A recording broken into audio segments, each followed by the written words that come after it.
Hola a todos, hoy veremos los principios contables.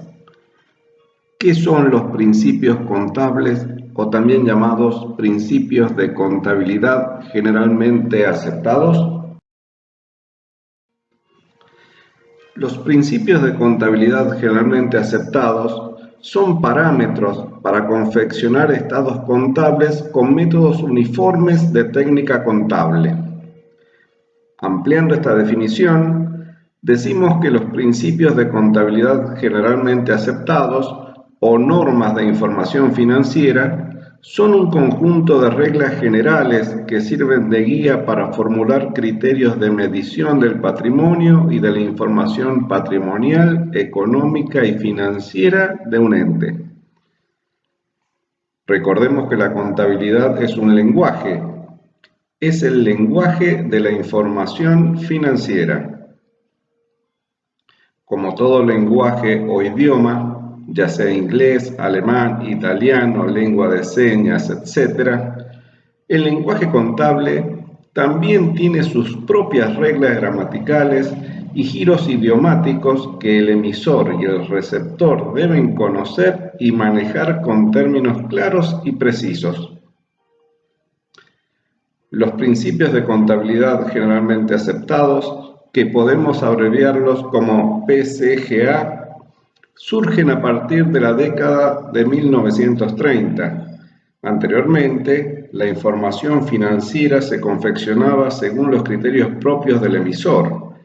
Entonces, los inversores o terceros asumían grandes riesgos y se puede decir que realizaban sus operaciones a ciegas. Entonces surge la necesidad de contar con información fidedigna y confiable, primero en los Estados Unidos y luego en los demás países. Las asociaciones de profesionales en ciencias económicas fueron proponiendo y unificando criterios hasta la formulación de varios principios que utilizamos hoy. Tanto los pequeños negocios como las grandes empresas utilizan los mismos principios, pero notemos que hay principios o reglas más detallados para grandes empresas. También hay reglas para algunos tipos de entes, como son los entes sin fines de lucro. También hay otros para la actividad agropecuaria y también normas para entes pequeños. Pero todos son derivaciones de los principios de contabilidad generalmente aceptados. Es decir, todos utilizamos los principios de contabilidad generalmente aceptados. No se trata de un capricho de contadores, sino de la necesidad que tiene la actividad económica de utilizar sus propias normas o reglas gramaticales de su idioma para poder entender y comunicar su información financiera.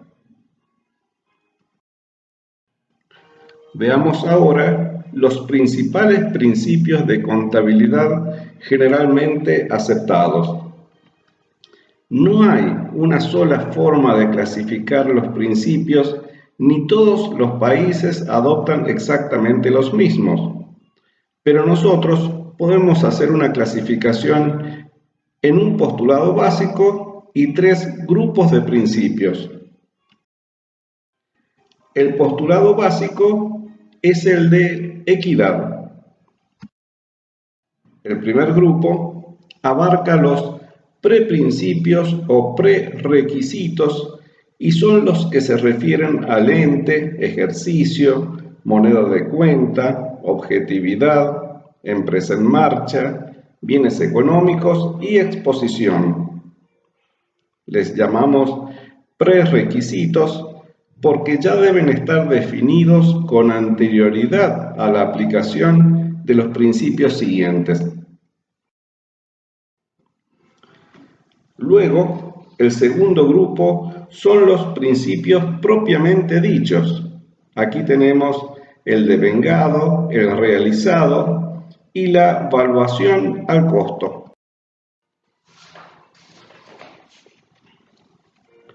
Por último, En el tercer grupo están las limitaciones a los principios y vemos los principios de prudencia, de significatividad y de uniformidad.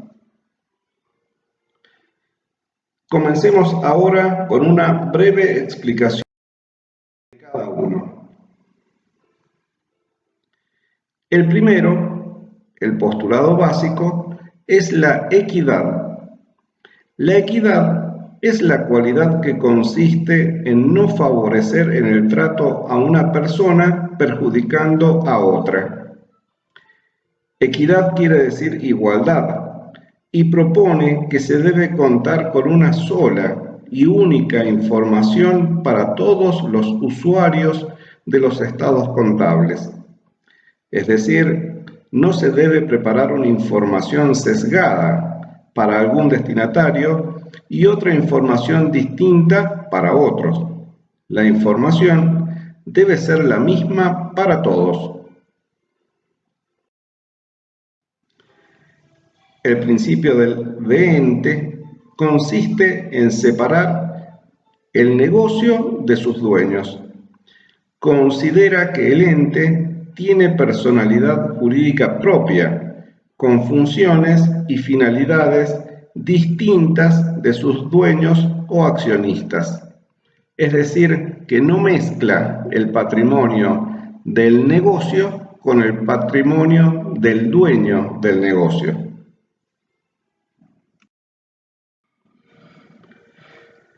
El principio de ejercicio dice que el ente debe medir el resultado de su gestión cada cierto tiempo, que habitualmente son 12 meses o un año, y que recibe el nombre de ejercicio. Cualquier información contable debe indicar al periodo al que se refiere. Lo obligatorio es que se realice un balance anual, pero también pueden hacerse balances por periodos menores, mensuales, semanales e incluso diarios. Moneda de cuenta. Moneda de cuenta es la moneda de curso legal en el país donde funciona el ente y es la que se utiliza como denominador común de los elementos que componen el patrimonio y los cambios en el mismo, facilitando su comprensión. Una vez cumplido este principio, nada impide que también se hagan balances bimonetarios, por ejemplo, en pesos y en dólares para el mismo ente. El principio de objetividad prescribe que las operaciones se registran en el momento que se tenga sustento de que de verdad ocurrieron y cuando exista certeza de su valor. Quiere decir que se deben utilizar herramientas consistentes para que cualquiera sea la persona que las utilice, se alcance el mismo objetivo o el mismo resultado. Con esto se dejan afuera las subjetividades que afectan la neutralidad de la información. El principio de empresa en marcha dispone que se presume la existencia permanente del ente, salvo especificación en contrario, por lo que las cifras de sus estados contables representarán valores históricos o modificaciones de ellos sistemáticamente obtenidos.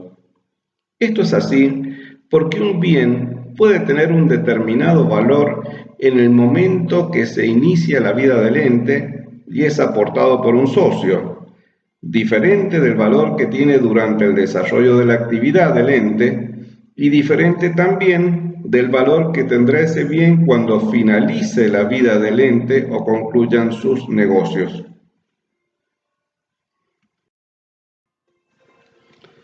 El principio de bienes económicos dispone que los estados contables se refieren siempre a bienes económicos, es decir, bienes materiales e inmateriales que poseen valor económico y por ello susceptibles de ser valuados en dinero. Esto es así porque la contabilidad tiene en cuenta la cantidad y calidad de los bienes, derechos y obligaciones del ente, pero no tiene en cuenta conceptos subjetivos como son los grados de satisfacción o bienestar.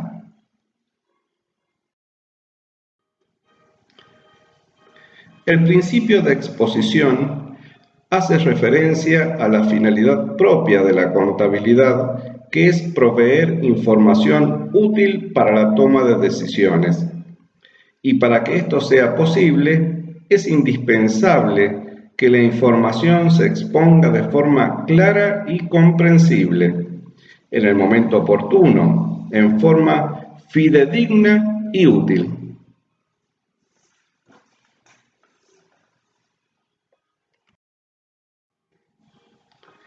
Veamos ahora los siguientes tres principios que son llamados principios propiamente dichos.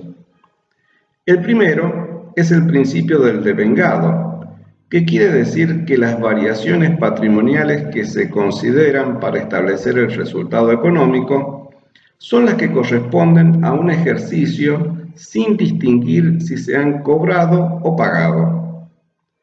La palabra devengado es un término que procede del verbo devengar, cuya raíz etimológica se halla en el vocablo latino vindicare, traducido como apropiarse de algo. La acción de devengar alude a contraer el derecho a recibir alguna retribución por brindar un servicio, desarrollar un trabajo o alguna otra cosa. Aquí lo importante es ver el nacimiento de un derecho o una obligación, y cuando esto sucede, decimos que la operación se ha devengado.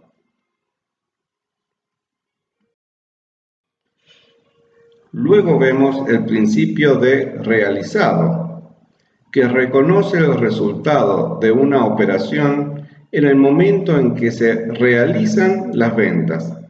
Las pérdidas se las considera cuando se las conoce y las ganancias cuando se las realiza. Es decir, que si un activo ha aumentado su valor por alguna circunstancia, no vamos a tener en cuenta esa ganancia hasta que se haya vendido y logrado así hacer real esa ganancia. Por el contrario, cuando conocemos una circunstancia que afecta negativamente nuestro patrimonio, la consideramos desde ese mismo momento como una pérdida ya realizada. Ahora vemos el principio de valuación al costo, que quiere decir que los activos o bienes del ente se evalúan al costo de adquisición o producción, y los pasivos o deudas se evalúan a lo que cuesta hoy cancelarlos o pagarlos.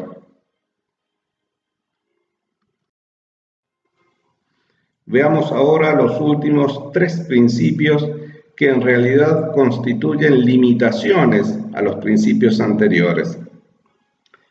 Vemos el principio de prudencia, que indica que entre dos valores distintos debe optarse por el menor valor en caso de activos y el mayor valor en caso de pasivos. Este principio tiene por finalidad que los posibles errores en la medición o evaluación de los activos y los pasivos sean por defecto y no por exceso en la presentación de resultados favorables o activos netos.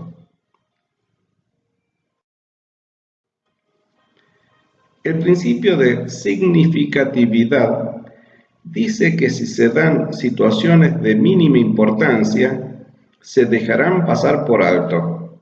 Es decir, que frente a situaciones de escasa significación o materialidad respecto del total, la forma de resolución se deja a criterio del ente.